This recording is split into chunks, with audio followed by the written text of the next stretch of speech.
Hello, everybody. It's episode 16th of Grizzlies Worldwide. And on this episode, we have Rebecca Jackson again with us. Like the first time she's been with us, and it's always a pleasure to have her with us. First of all, Rebecca, how are you doing there in I'm doing Texas? very well tonight. I hope you're well too. I am, thank you. And so, you ready to talk about the Grizz, about this end of season, summer league, everything? Sure. Okay, so um, first question, Jared Meta 5. No, I'm kidding. I'm kidding. We're gonna talk about we're gonna get to Jared a bit later. So no, for real. First question. You've been watching Summer League, right? Yes.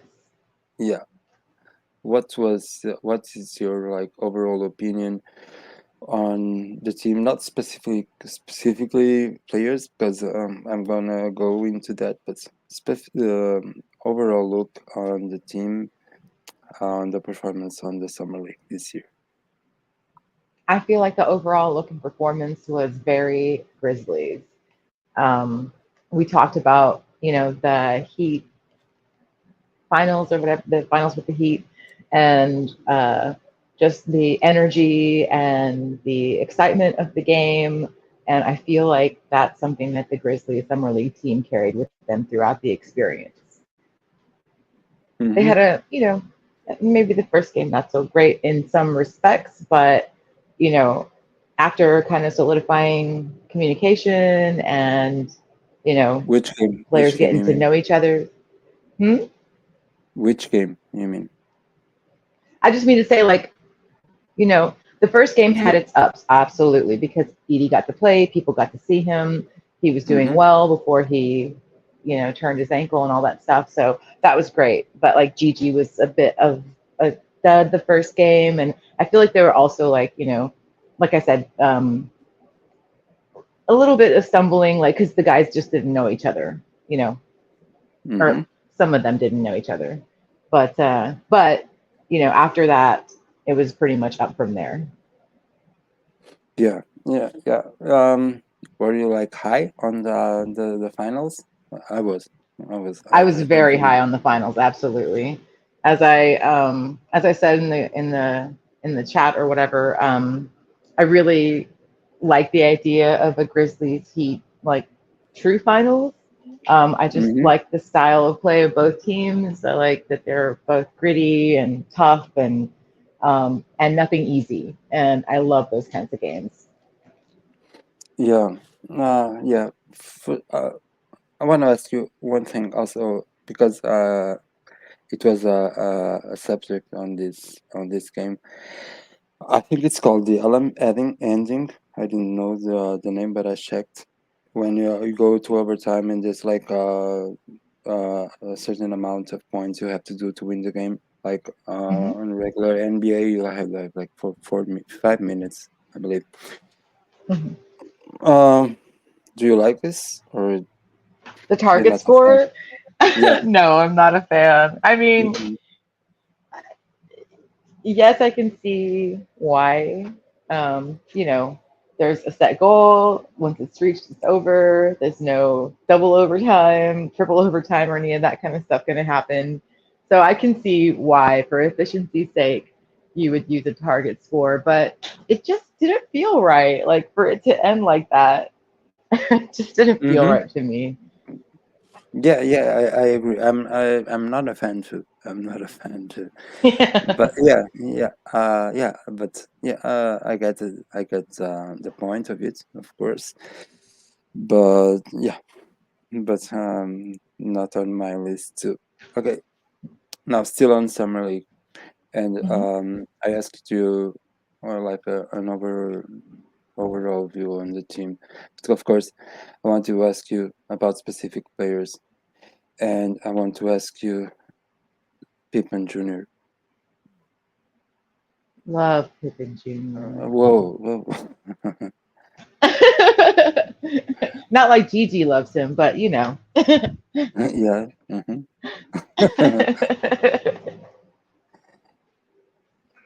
No, I do love him. He's a great facilitator. He's a great teammate. He's a great communicator on the court. He is crafty. His IQ is really high.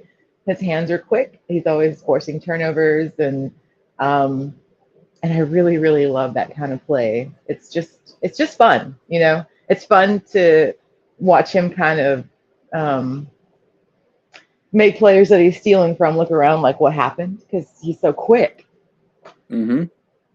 Yeah, so I really love Scottie Pippen Jr.'s style of play.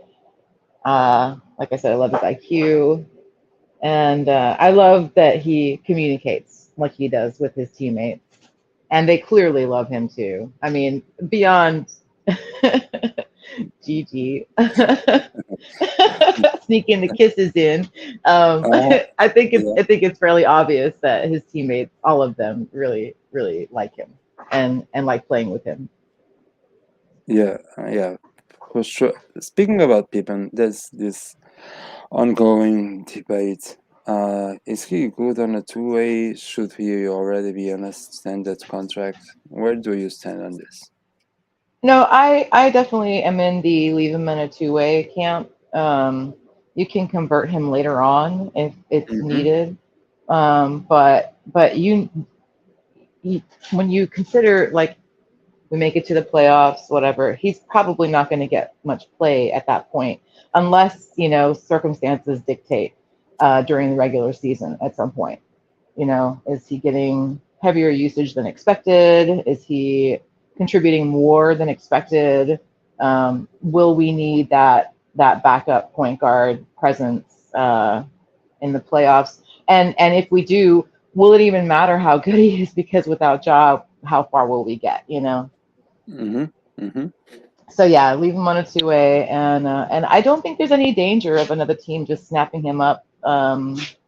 He's on a two-way. He's on a contract, so it's not like he's a somebody that can just be snatched away like that. So Yeah, I don't think so. Yeah, I don't really.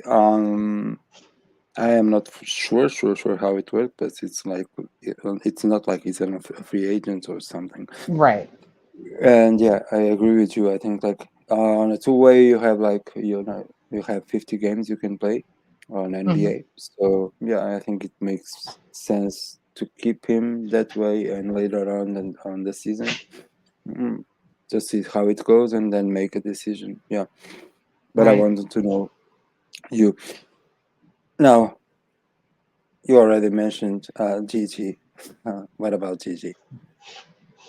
Love, love, love Gigi. Who doesn't love Gigi? He's such a great kid, and he is an amazing player. But he's also 19, Mm-hmm. and and and yes, that's what gives him his exuberance and his charisma and energy on the court, but also, leads to little mistakes, things that could be improved. And so, yeah, I love Gigi, and he's obviously a great raw talent, but like this debate of him like starting over more experienced players, I don't think there's any debate there. I don't think he should.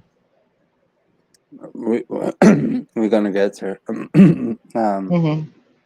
Yeah. Um, wh- you mentioned some. It didn't. It was not the word you used. It didn't was flaw, but some things that need to be developed on his game. What do you Hmm. mean specifically? Well, I mean, obviously, you want him to shoot the ball because uh, he's not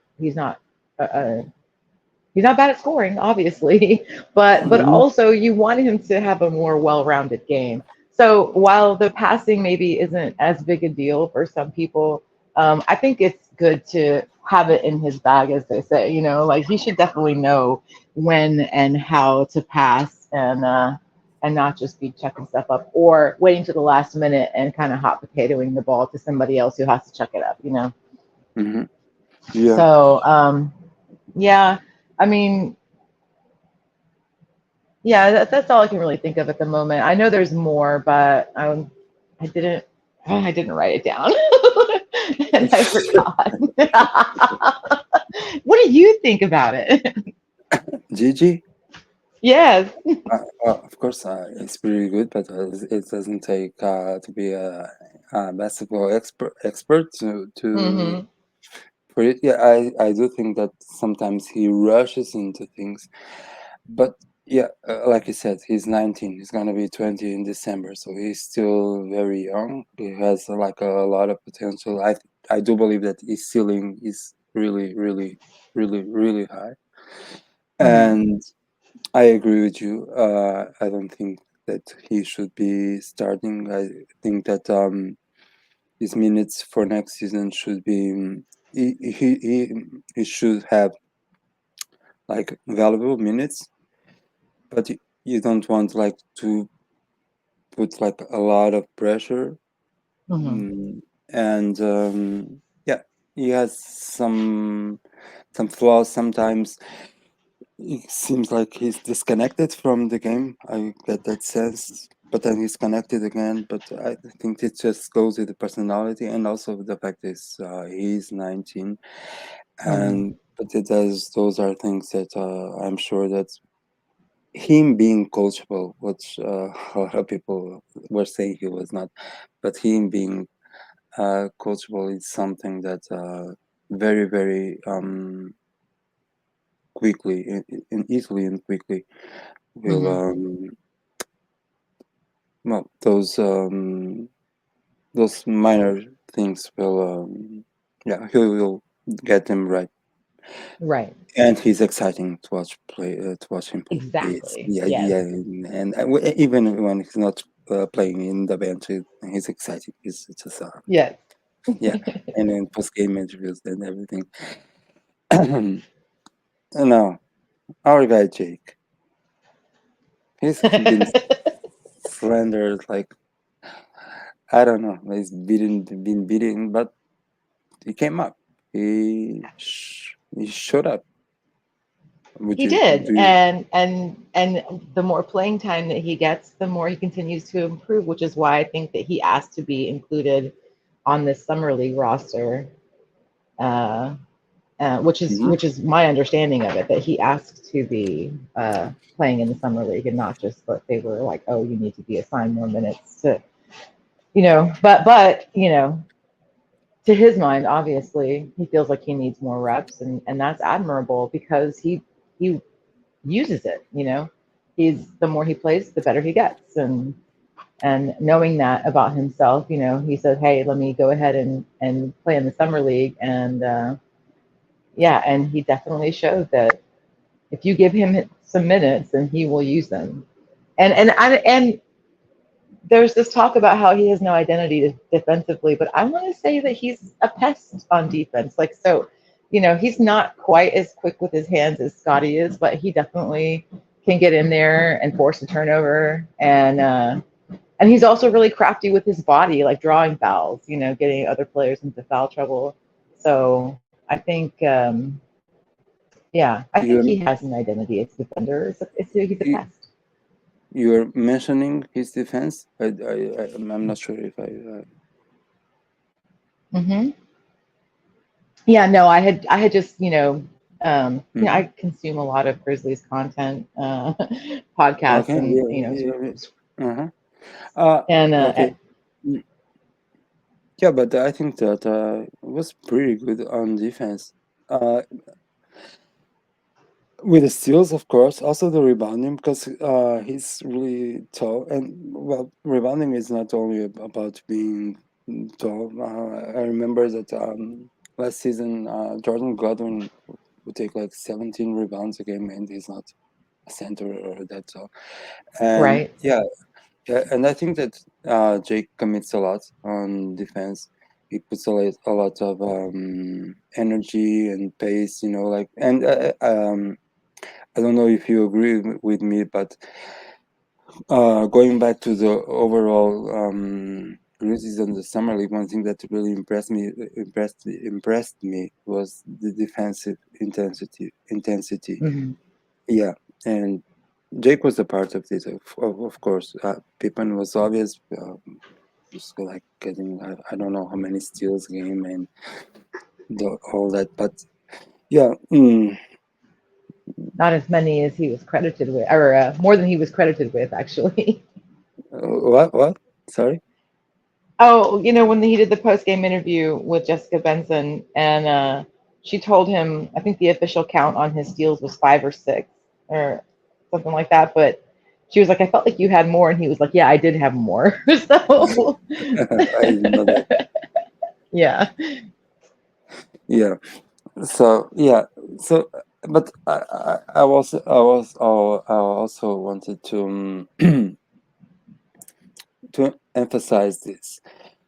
Jake uh got like a lot of slander last season, um and the psychological side of it, okay, Hmm. because he really seems to me like a guy that can take like it should not be easy. It's like to be um slandered all the time and still being that committed as he is and still putting a lot of effort. I do value that a lot. I do value that a Hmm. lot.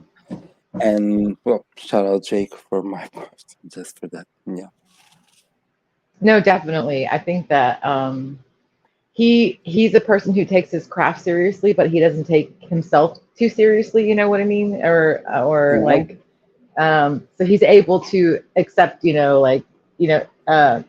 more of a ribbing than slander, I guess. Or it just doesn't matter to him. Like he's just going to play his game, Yeah. and let that be the response. And I'm not saying like he's like a crazy like going to be an all-star or anything like that, but he's a good role player and he is getting better in his role, in my opinion, the more he plays. And Yeah. so yeah, I think that's he's just committed to, because like, and I think that like the way that he's always wearing the John ones and he's like super into being on this team. I think that like he channels all of that negativity into pouring positively into his experience with the Grizzlies somehow. Yeah. Yeah. I agree. Now, Like, you you mentioned, may be critical of my game, but I'm here. I'm yeah, on the team yeah, whether you like it or not. And this is, yeah. y- So yeah. That's a very driven attitude I get from him. Yeah, yeah. Um. Okay, so you mentioned I mentioned Jake. We were talking about Jake. There's still two players I want to ask you also about this. No, three players I want to ask you in the summer league. Uh, but okay, so you mentioned Jake, and I remember Zaire left. How did you feel about this? Was like something I felt because that it was inevitable. I mean, yeah, okay, yeah, um, it he had a similar issue with being injured a lot, so that impacted um, his development. But I think the contrast is clear. You know, Jake was out with injury a lot as well, but with the minutes that he's shown improvement and enthusiasm every time he's played. With Zaire, I didn't always feel that way. Um, the way you were mentioning that Gigi sometimes feels disconnected to the game, I felt like Zaire appeared to be disconnected to the team. Um, hmm and in the same way that I mentioned before that I thought Santi might be happier elsewhere because he has also kind of this aloofness or this apartness, maybe. That's the same way I feel about Zaire. I don't know. I'm not going to be one of those people that says like, "Oh, the Grizzlies ruined his development," because I don't think that's true. Um, Sorry, but sorry, I didn't get there's some people who say that like the Grizzlies kind of that. failed Zaire on his development. Yeah, I don't think that you can just put that on the team. You're No, no, also the exactly. I think player. there's something in his attitude towards the team or his attitude in general. I don't know. Yeah, yeah, I agree because to be honest, like um, like Zaire, and um, with all due respect, and I do, of course, I hope he's gonna be happy now in the Nets and wherever he may go after. But a lot of times I got the sense like you were talking, and I agree with you. Like he seems disconnected. Maybe it's some. I got the feeling that many times the only times he was not disconnected was when he was playing with Ja, which Mm-hmm. was. Uh, but apart from that, yeah, I think that something was off with him. It Mm-hmm. doesn't mean that it's off with his playing. Of course, it doesn't mean it's off with his development by the team. Of course, Mm-hmm. sometimes things are just not.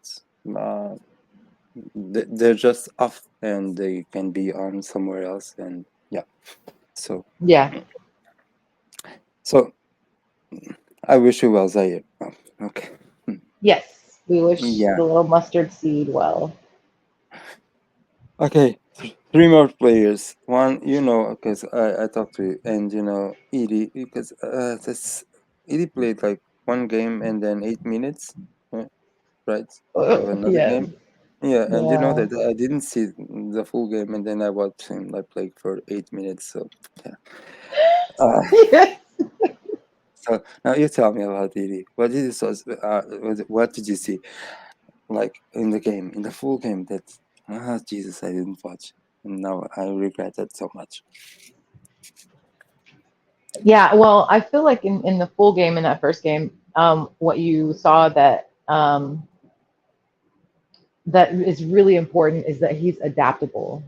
Like Mm-hmm.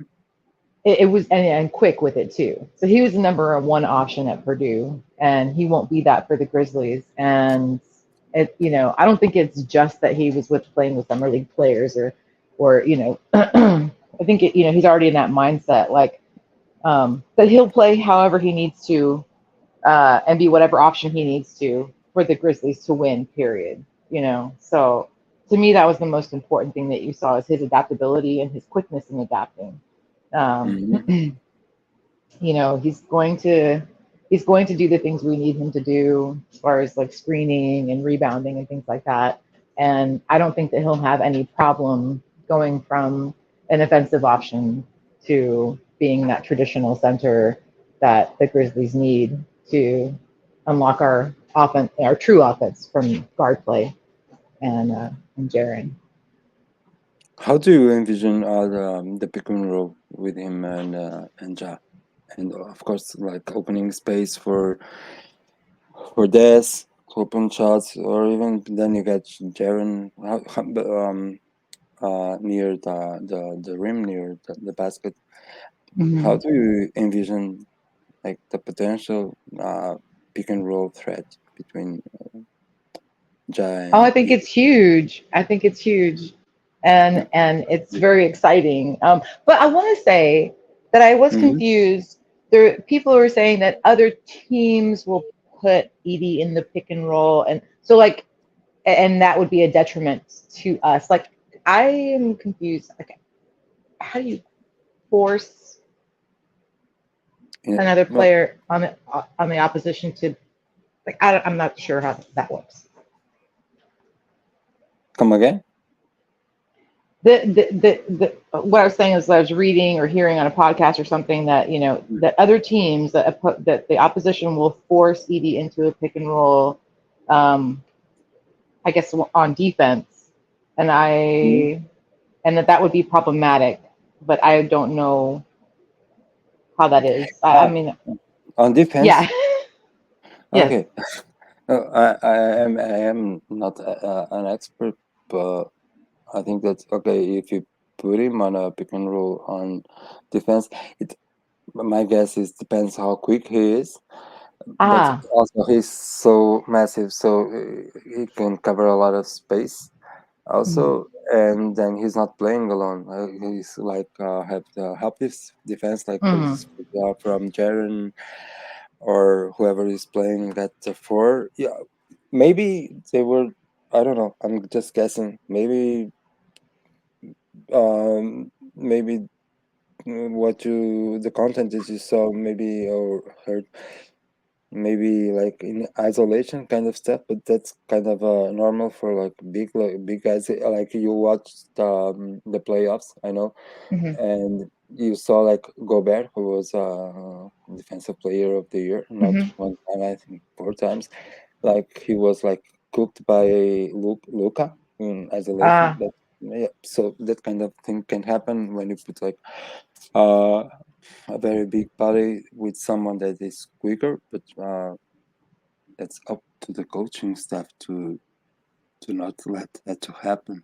Uh, True, and he's not like, I mean, I know some people were claiming that he was slow, but he doesn't appear to be slow to me. I mean, I'm not saying he couldn't be quicker, but um, he's not lumbering to me from no, what I saw. no, no. Yeah, yeah, yeah. No, no. Yeah, you're right. And uh, of course, I guess what that could mean is, for instance, I don't know. Let me.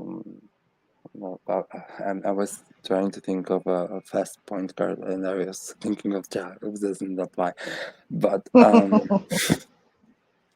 like for instance, if you have like Ant, for instance, of course, for a guy like Edey, would be like problematic to defend him because he's much quicker. So Mm. yeah, but that's also goes on defensive schemes from the I teams. was gonna say, wouldn't it be more like a player like Vince who would be on a player like Yeah, yeah, Ant? yeah, for sure. But like another team could try to force like that kind of situation. But Hmm. I see. yeah, Okay. that's up to DJ, not like, to be Yeah. honest. Yeah. Yeah. And from everything I've read about Edie, he is 100% coachable and down to do, like I said, whatever is asked of him in order for the team to win. So a team player, like truly a team player, which Mm-hmm. is Mm-hmm. obviously wonderful. Yeah. How did you feel about his um okay, he played the first game, he had the ankle sprain, then he was off for like I'm not sure, but maybe 4 games, I think. Then he Mhm. came back, and that the ankle. Do you think that was a wise decision to put him in, or Yeah, I mean, like you can't keep him under glass forever, right? yeah, And yeah, I don't agree that the Grizzlies felt forced by fans to play him before he was ready.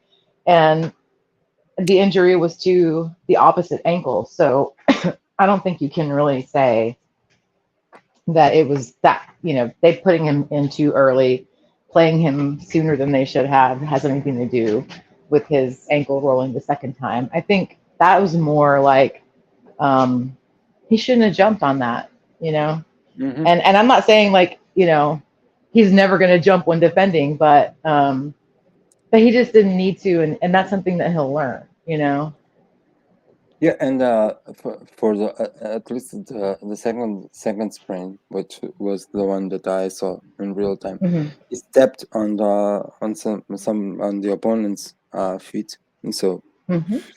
that's the kind of sprint that I remember that last season. Des got an ankle sprain just because he also stepped on some Clippers guy feet. So yeah, I think it was Kawhi, but I'm not. I'm not sure. Yeah, Kawhi, some Clippers yeah, guy. yeah, yeah.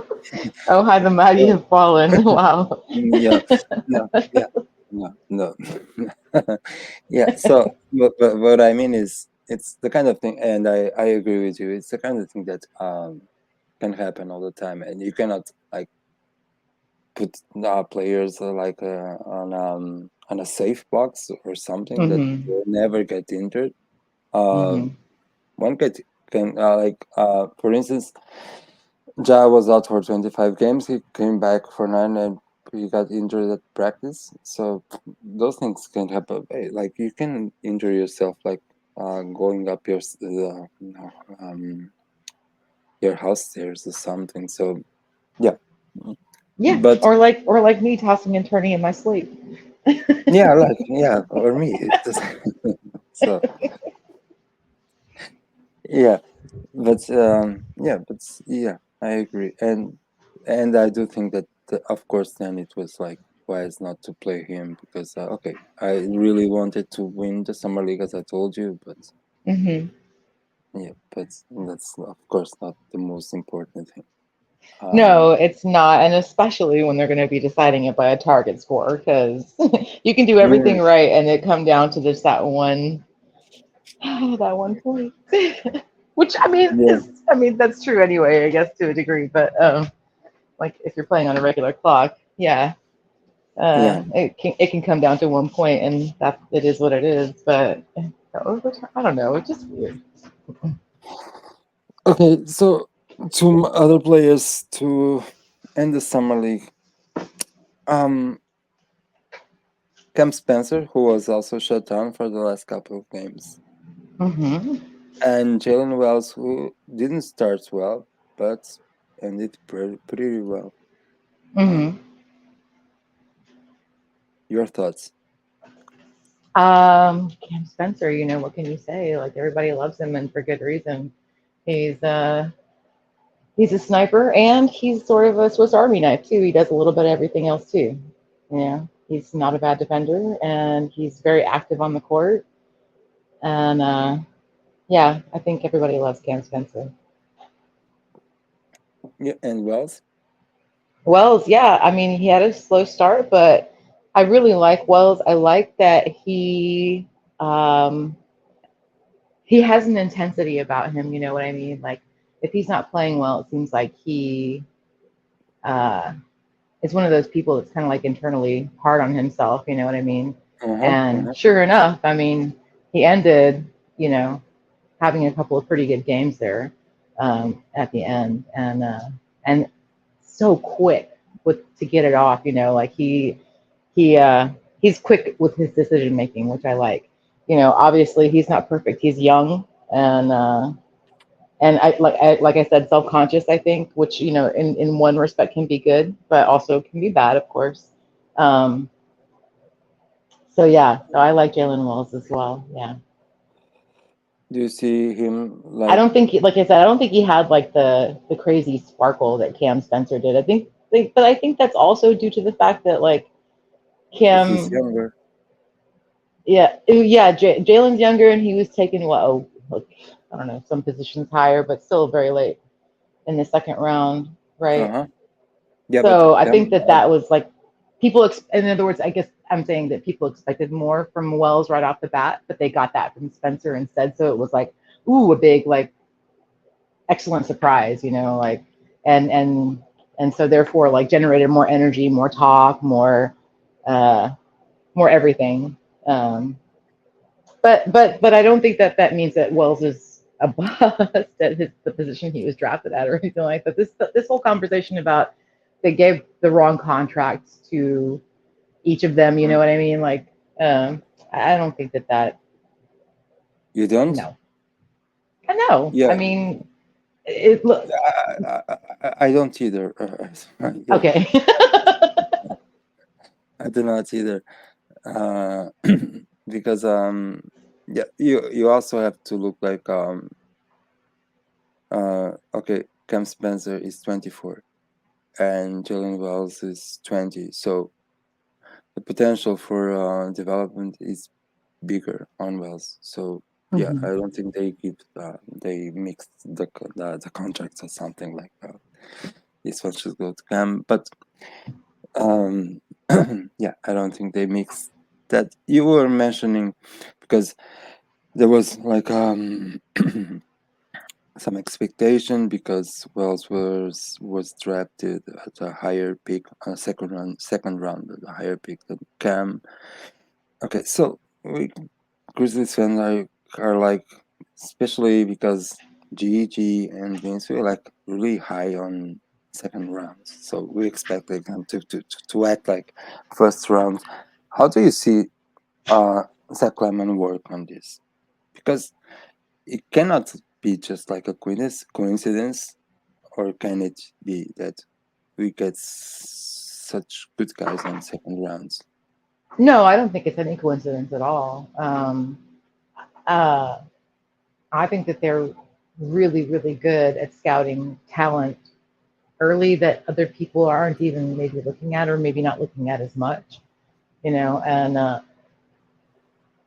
like nobody in the Grizzlies fan base knew anything about Cam Spencer, Mm-hmm. not from my knowledge or not from what I've read or seen. Like usually like people I've noticed that had like good foreknowledge of him were just college basketball fans, and Mm-hmm. uh, and so if you weren't that, if you're not that, then you didn't really know, I guess, that much about Cam Spencer, which that's me. I might watch college basketball casually on occasion, but I'm not definitely not a huge follower. Um, Mm-hmm. so so yeah, uh, but the Grizzlies have a really good eye for that. They're willing to take a chance, in my opinion, because it's a low risk, high reward, situation. Mm-hmm. They don't have to do much for it. They just stay where they're at and kind of like look around for the best, in that area. And um, that doesn't always pan out, but it seems like it pans out more that way than if they try to be aggressive and move up, like in the Yeah, first yeah, round. yeah, And yeah, yeah. so, It's like I don't know what that so says about them, but that's maybe it's why they keep collecting second round picks also. I don't know. Because they really tend to like get more on point on second round than on hmm first. I don't know. Yeah, maybe. they're like excellent value shoppers, which I know turns like a lot of the fan base off. We're in win mode now, and it is true we have our core that we're building Mhm. around, and yes, we do think we have a team that can go all the way. Uh, Closer than ever before, especially coming off of a really rotten season last year. Like there's this like perception that there's this extra drive to prove everybody wrong, and everybody forgot about the Grizzlies, and that is true. So where was I going with that? Oh Sorry. yeah, the Yeah. cheapness. The cheap. We were talking about how a lot of fans like see the front office as being really cheap and not like being willing to spend the money, quote unquote, to like to go there. But there are other factors beyond what you're willing to spend. Does the player want to come here? Is the organization that they're coming from willing to work with you? Do you think that it would change if they weren't willing to work with you if you just threw more money at them or whatever, how that stuff works, I don't know. But I just don't think it's a bad thing that they're really good value shoppers because they get a lot of bang for their buck consistently. Yeah. Do you mean like big names? That kind of stuff? That's what I'm saying. Like, there's, of course people, and I'm not saying I would be opposed to having another, like a big name come to Mm-hmm. Memphis, um, but there's more to it than just what the Grizzlies are willing to spend, you know. Um, Yeah, yeah, yeah, yeah. wait, And so. credit be due. If I'm looking at the roster right now, I can see like Jadez, Jaren, okay, Edey, um, GG, Vince, 4, 5, 6, BC, 7, 8, 78, 9. You get like 9 or 10 players that were drafted. So that's a way to go. You don't really have to. Okay, you can also at a certain point add value, like we did, like for instance with Marcus Smart, for instance, Mhm. or even Luke Kennard. But yeah, I think, in my opinion, it's a very valuable way to go Mhm. via drafting, trying to draft uh, best players that you can, and try to build a team uh, on that principle, especially given the fact that you are on a small market team. Mhm. And I Exactly. also tend to think that sometimes like big moves, they tend to like to go like south. Um, um, Plenty of examples of that yeah, right yeah, now. yeah. I can like remember just on the top of my head some. Yeah, like I remember like when the Nets broke apart. Hmm. Um, okay, Kyrie was in the finals, but we all know how it went. And Kevin Durant is in Phoenix. Hmm. He did work well for the Suns. And Harden, well, he was in the Philly, now he's in Clippers. Also didn't work so well. So yeah, I have I'm not big on trying to chase like the big names. And also I agree that you have a point.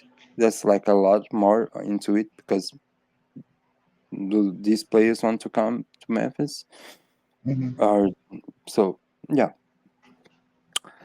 Exactly. Okay. Plus, you're all in. You're all in on your big three, on your core three.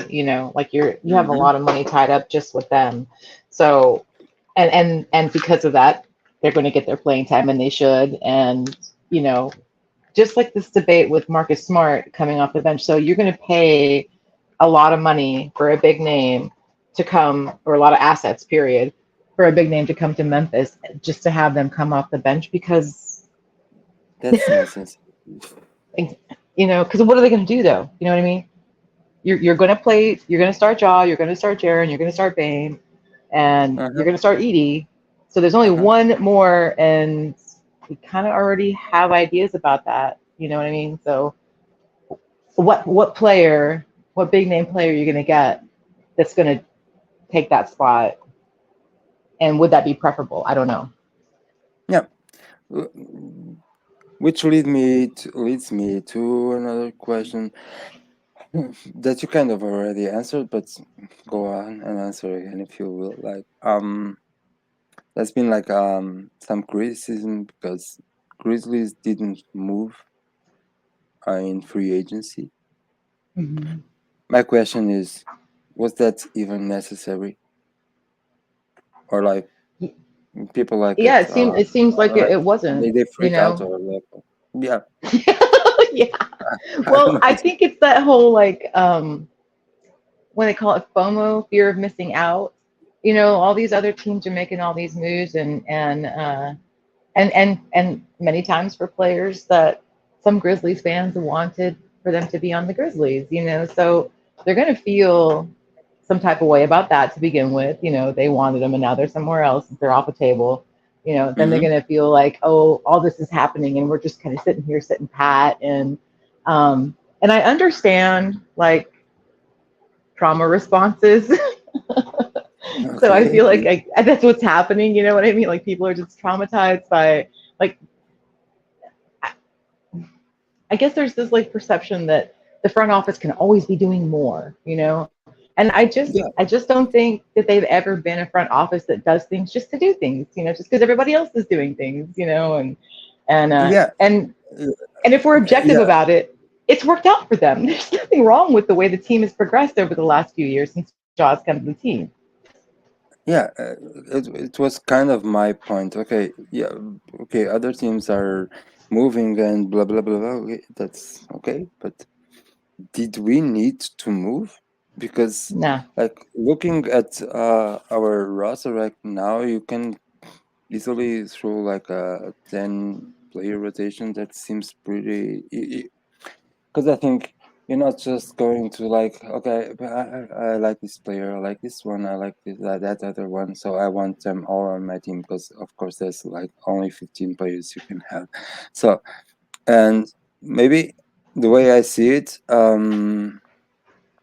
if you are really being smart about it, not Marcus Smart, but smart about it, if you really being smart about it, you just like do the moves that you really need to do, and you like leave some open space because of course we all wish for the best, and but s- we don't know how the season is going to go, and I'm assuming it's going to go well, but there's like the trade deadline in February, so maybe it's more important to do a move by that time Hmm. than just now, because Um, because okay, yeah, we all can say I would like this player, this player, this player. Okay, but then you have to.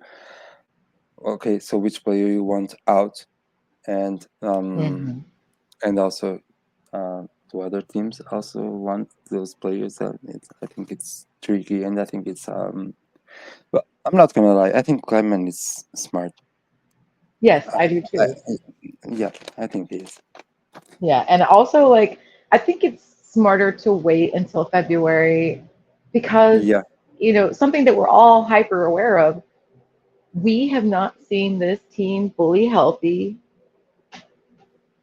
in a long time, maybe ever, So, hmm so hmm coming into this season and seeing, what, because like I feel like Marcus Smart didn't play enough last season for it to like fully solidify with people that he's a Grizzly. Like he is a Grizzly, and yeah. so we'll see what he has, with a fully healthy team. Ja's going to be there from the start, so all the pieces, are healthy, if they remain healthy, and we can, play the first part of the season uh, to see what we have, how well it all works together before we throw another piece in there. You know what I mean? Precisely, and then try to adapt if necessary. Yes, yes, Yeah, exactly. yeah, yeah. Precisely. Yeah, we're on the same page here. Okay. So today just came also the news that um we got J Huff on a two-way, and unfortunately Trey Mr. Hairy Jennings. Shoulders himself. Yeah. So did you like this? You know that I was like, I think he was, because to be honest, I watched him play there. Yes, I'm here. Ah, okay. Um, he caught my eye on a game I was watching like 2 weeks ago, a summer league game. He was playing for Orlando. I think it was the Wolves or the Nets. I'm not sure. He caught my eye, and then I started to watch more. Yeah, and I think that okay, I really did like Trey Jemison, but I think it's an upgrade. Um, Also, J Huff, I was checking, he's 26 years old, Hmm. so it's not like a rookie. Yeah, on NBA Right, teams, he's not. right. He's a new face, but he's not another young player. Yeah, so how do it happened just a couple of hours ago, but how do you feel about this? I again, like Trey's a good guy, and I wish him the best. But I agree that this is an upgrade. He has a more complete game to him. Mm-hmm. He has something on offense, and Jemison, bless his heart, like, Yeah, not so yeah, much. So yeah. Yeah. And do you remember when he played against the Grizzlies on the summer league? Huff? Yeah, yes, remember? He yeah, I was like, remember because yeah, you pointed yeah, him out to me. I really wasn't yeah, paying attention, but yeah, I remember. yeah. I think it was a good move. Uh, that leads me to another question now, because I've been asking this forever. Do we need another big? Because if Jesus, because now you have Edey. Okay, you have BC who can play the five also, of course. Hmm. We have Jaren. What do you think about Jaren at the five? No, I'm kidding. Um, we Limited have minutes. Limited minutes. we have Jaren who can also play the five for stretches, and now you Hmm. have J Huff too. Like, do we need another one? What? I don't know. In my No, opinion, my own opinion, I think that we don't need any other one. no. Right. Yeah. Right. Right. So okay, so we're good on this. Um, Now, questions I also wanted to ask you. I know the answer to this one. Well, it's it's a two-part question. I know the answer for the first, but I don't know for the second. So, who is your favorite Grizz player? I know the answer. Uh, and the It, second question is why? Okay, this I'm not sure if I do. why So, do I love Jaren so much? Jaren's my favorite player. yeah. I don't know. There's just something about him. I love his presence. I love his energy. Yes, he can be pouty, and that's kind of a bummer. But I think that I like that he's not just one way. You know what I mean? And I like that he is aware of his burden with this team. You know what I mean? Like he's always working on his game.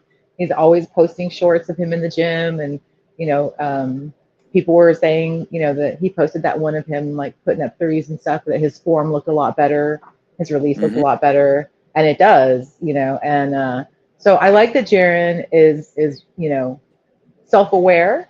He's willing to put in work. You know, he's also not going to uh,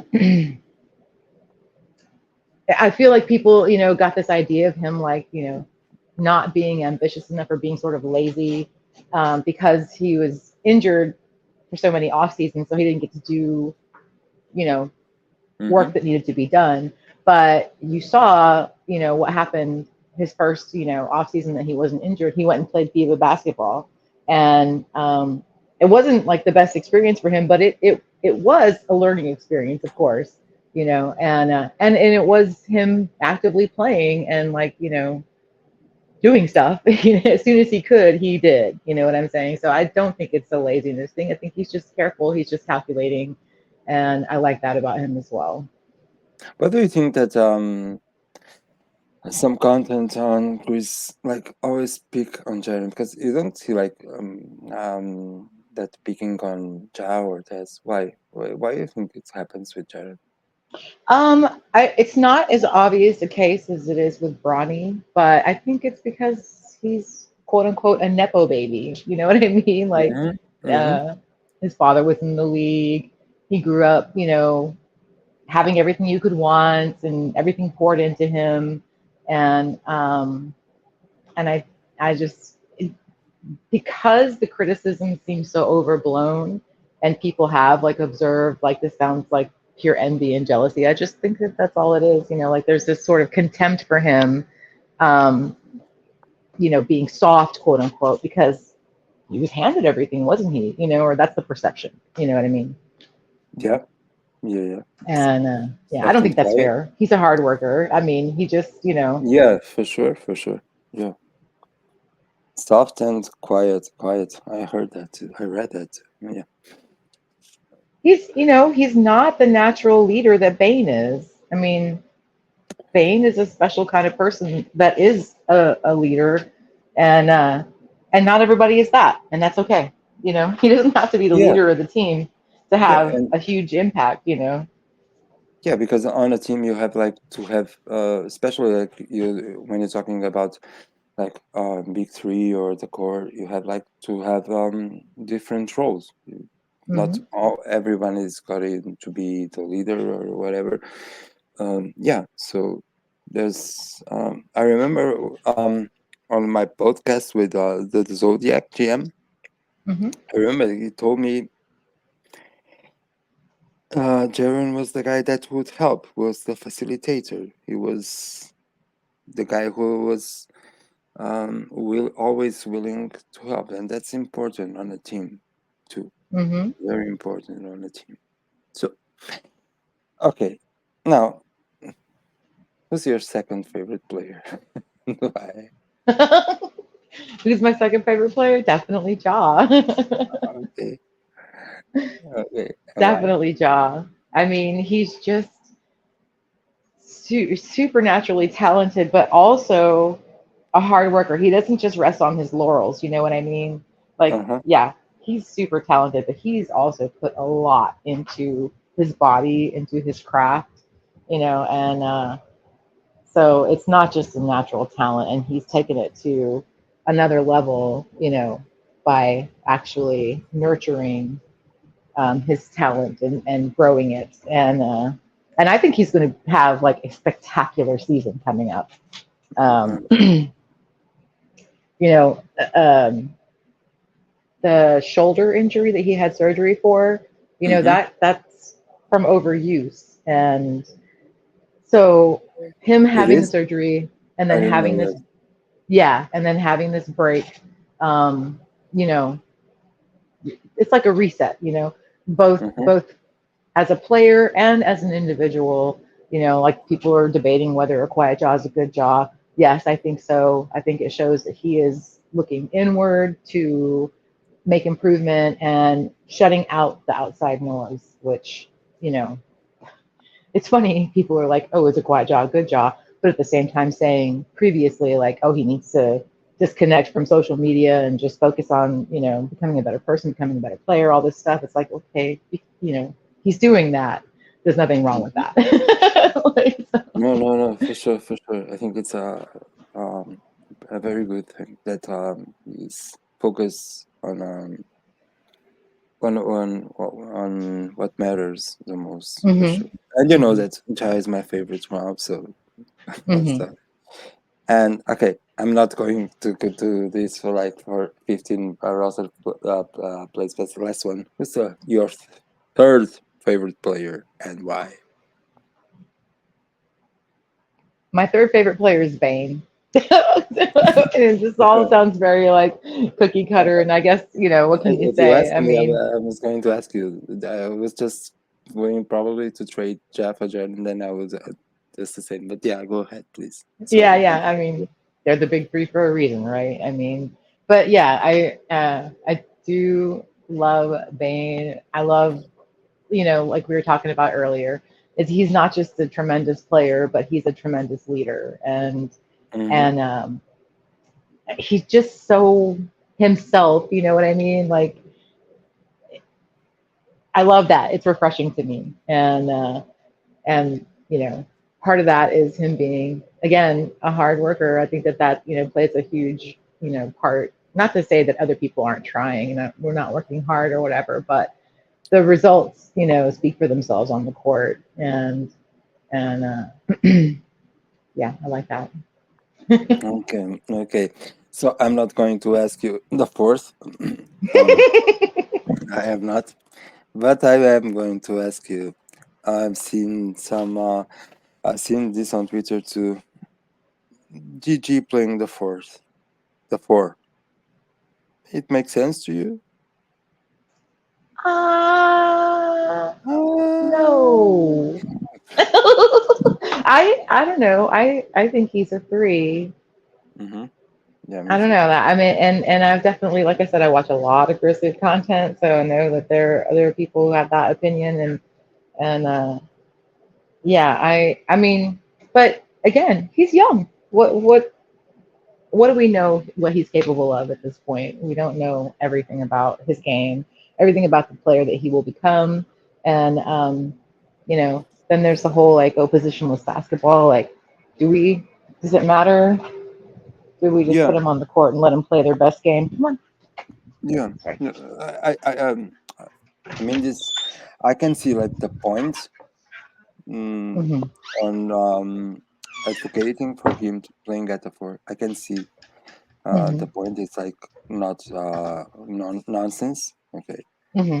but yeah, I agree with you. I truly believe he is definitely a three. But Hmm. again, he's 19, so who knows in 3 4 years what he'll be doing.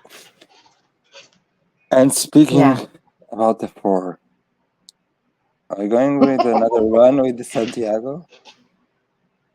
Santi, dude, like I don't know. Santiago is this ongoing thing. We always end up talking about Santiago. Feels like a ghost in this house. Sorry? I said he feels like a ghost in this house. Mm-hmm. You know what I mean? Like he's there, but he's not there.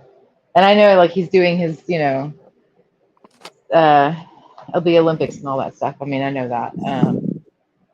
But it's not unusual for him to be away from the team on the off season. That's his thing. Um, and I'm not saying that it's good or bad. I just feel like I said that like um, I I just I'm not saying he's unhappy in Memphis, but I do Uh-huh. think there's a better fit for him somewhere else. Do you Uh, agree? Um, there was something I read today. I think it was Saint who wrote this, that maybe he's going to be gone by the trade deadline. Also, given the fact he's on an expiring contract, so mm, he's either going to be a free agent or an unrestricted free agent. I am not sure of this on the end of next season. Do you see him? Because I, I think that now I think that he's going to start the season, but I am not really sure if he's going to end it. right. Yeah, I think that's fair. That he will start the season, but whether he ends it with the Grizzlies is up in the air. Mm-hmm. I don't know. I mean, in our first conversation, I said it would be Santi and Zaire who would be moved on from this season of Mm-hmm. those five bench players that was given the option to choose from. Yeah, yeah, And yeah, I still feel that way. I just I know this isn't like technical or basketball. I mean, it just there's just a feeling I get that he's just not going to be a Grizzly going forward beyond this season. yeah. I agree. And you mentioned, yeah, I remember that we agreed on that. Uh, when I asked you about four players, and it was Jake, Clontar, Zaire, and Santi, Hmm. and we both agree that probably Zaire and Santi, and it's 50% correct We're right at now. 50% right now. Yes, it's a good.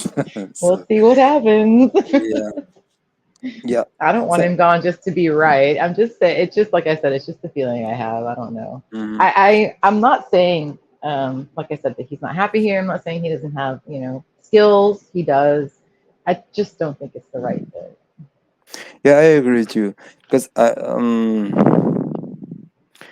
not questioning, of course, his value as a basketball player. Not really that at all. But yeah, I get the sense, the same kind of vibe that Hmm. sometimes he gets this. I get this feeling from him that seems like a little off, and probably he could be happier somewhere else. And if Hmm. that's the way, so yeah, so be it. So be it. So be it. Yeah, we can like yeah. So okay, uh, two or three more questions. Now we have like I am assuming that Luke is resigning. I am assuming this. We don't know that. Uh, at least that I know, but we don't know that for sure until Hmm. now. So if it was the season was to start right now, we would be on 14 man roster. Is that a possibility to go on? Because that leaves an open roster space for February or whatever.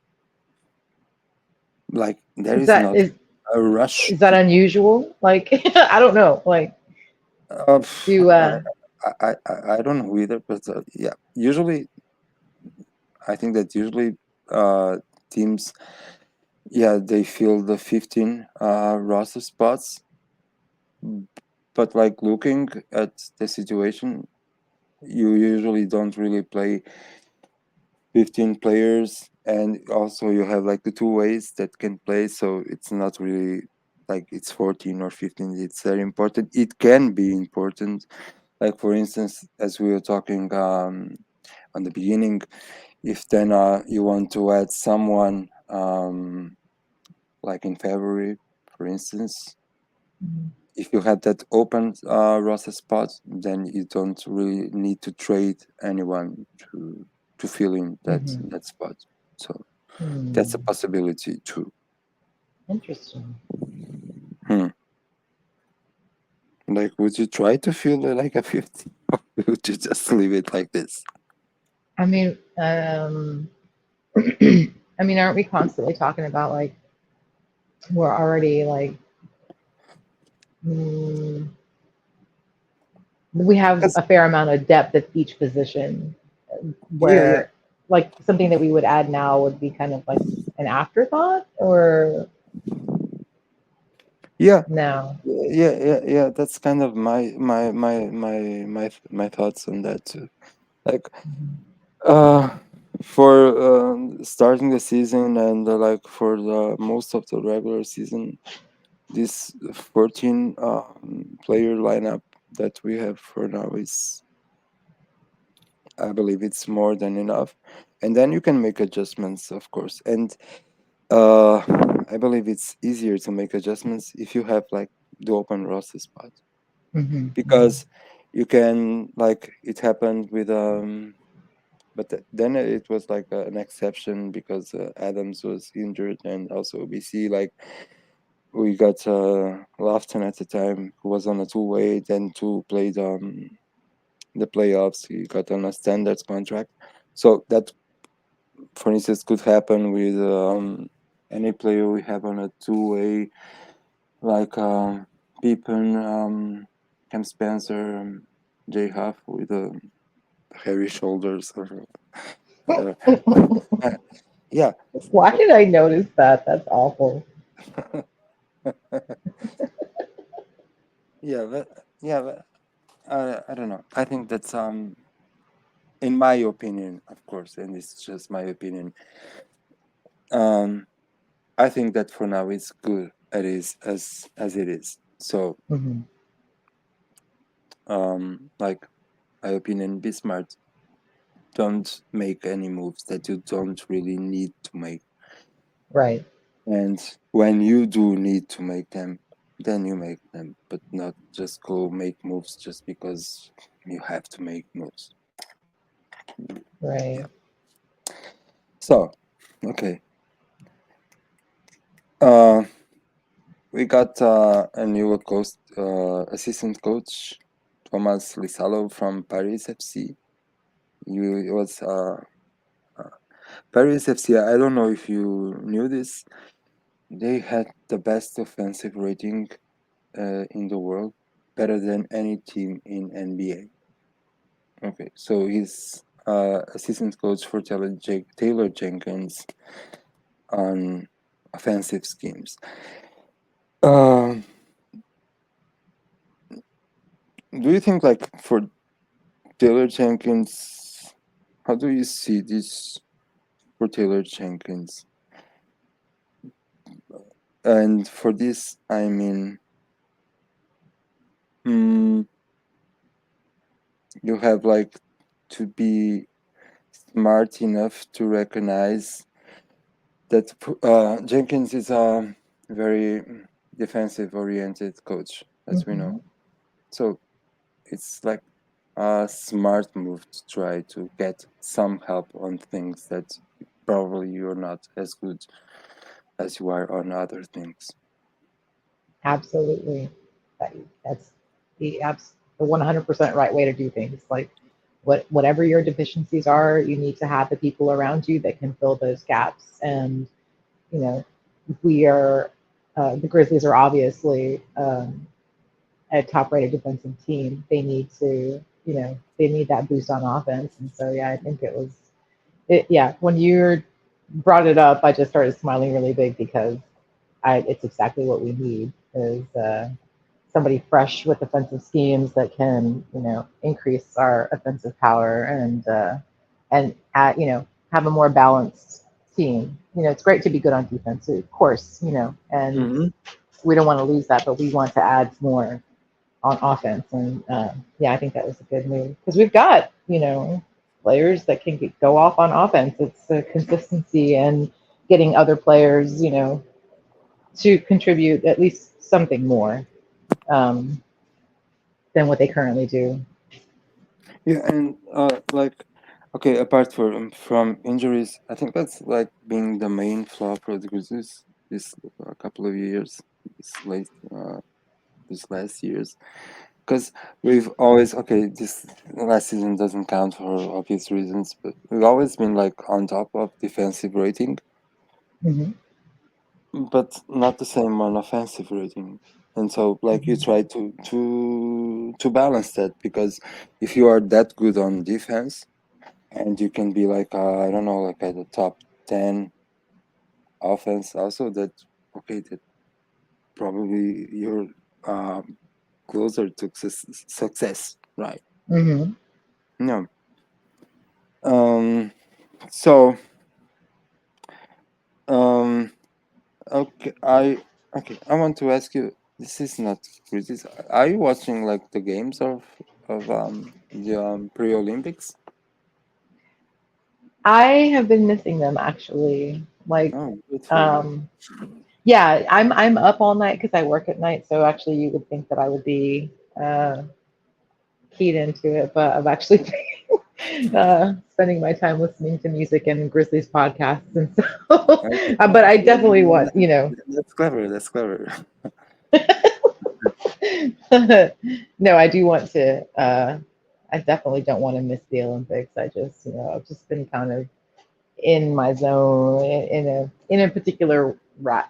I don't want to call it a rut because it's not a rut, but that's just where I was at for a while. So uh, it's tapering off, and I'll become more Yeah. aware of other things going on. I guess is what I'm going to say. Okay. So, and but okay, but are you like high expectation on this?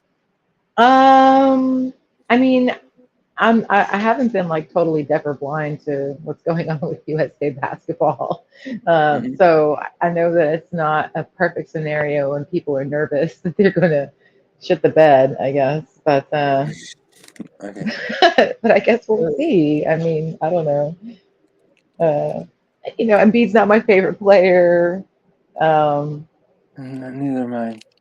and I guess he's having an outsized like there's too much noise around him, I guess is what I'm saying. As somebody who's not like keyed into it, that's like the thing that stands out the most is that like Embiid's being problematic. Hmm. um that's not a good look, but yeah, so I guess I don't really have any expectations on it.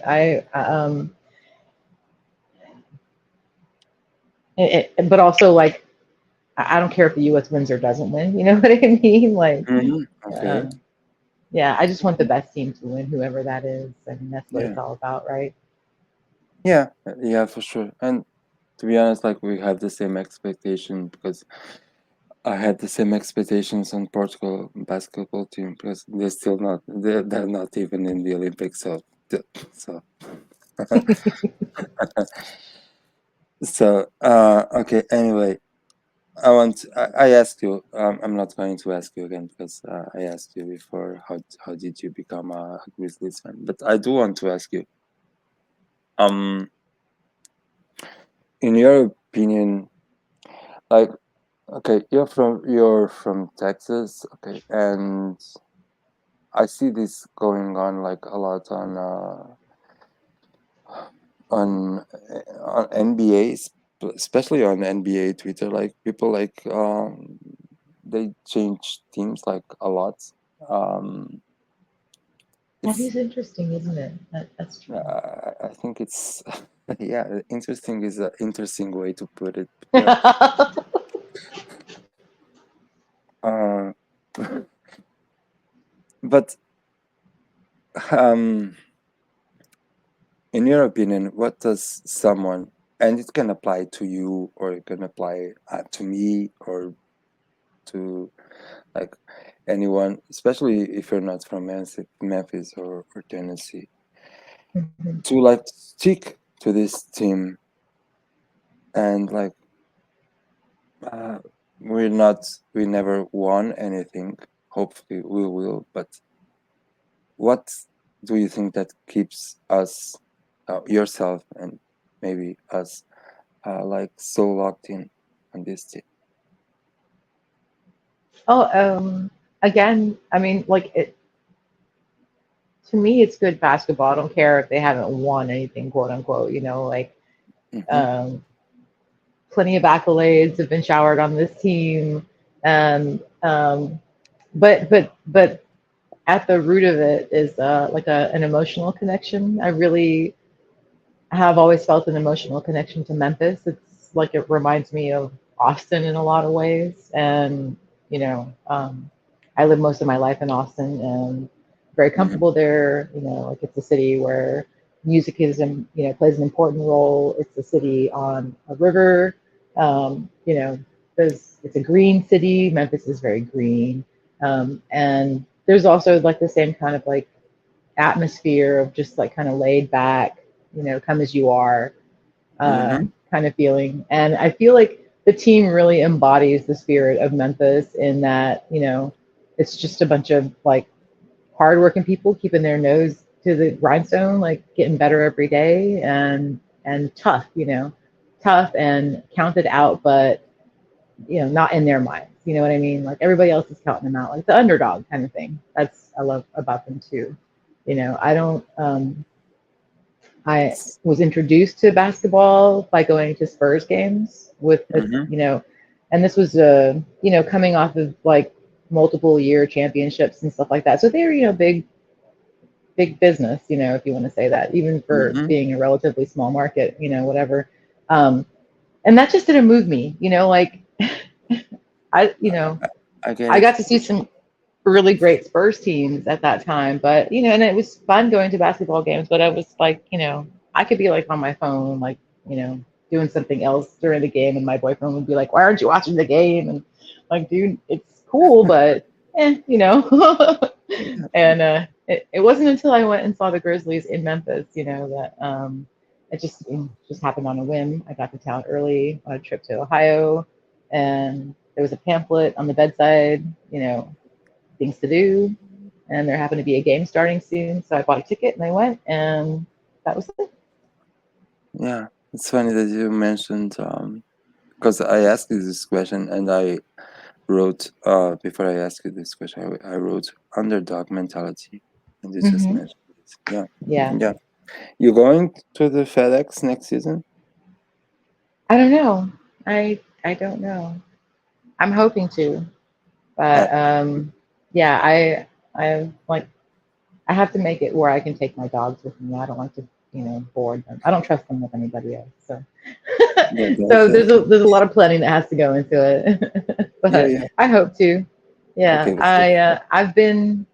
I've been to Memphis for a game every season since I became a fan. So 18, 19, except for last season. I didn't go to any last season, and Mm-hmm. I would have been happy to support them if I had been able to, but that I wasn't able to, it's not breaking my heart. Yeah, yeah, for sure. Um, okay, so that's it. That's all the questions I had to ask you. Um, I have one last question. You Yeah, just said you asked me all the questions you had to ask yeah, me. I don't yeah, know. but I saw this question that I forgot. Geronetta 5, really?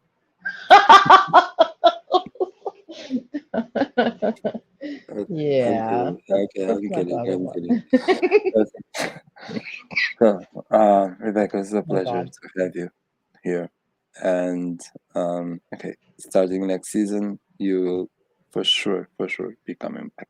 Okay, Awesome. I appreciate it, and I would be happy to be back anytime. okay, that's my honor. And okay, everybody, it was Rebecca from Texas, and hope you all enjoyed our conversation as much as I did. And okay, you all check it out. You'll check it out. Okay, okay, stay cool. You all. Good night, y'all.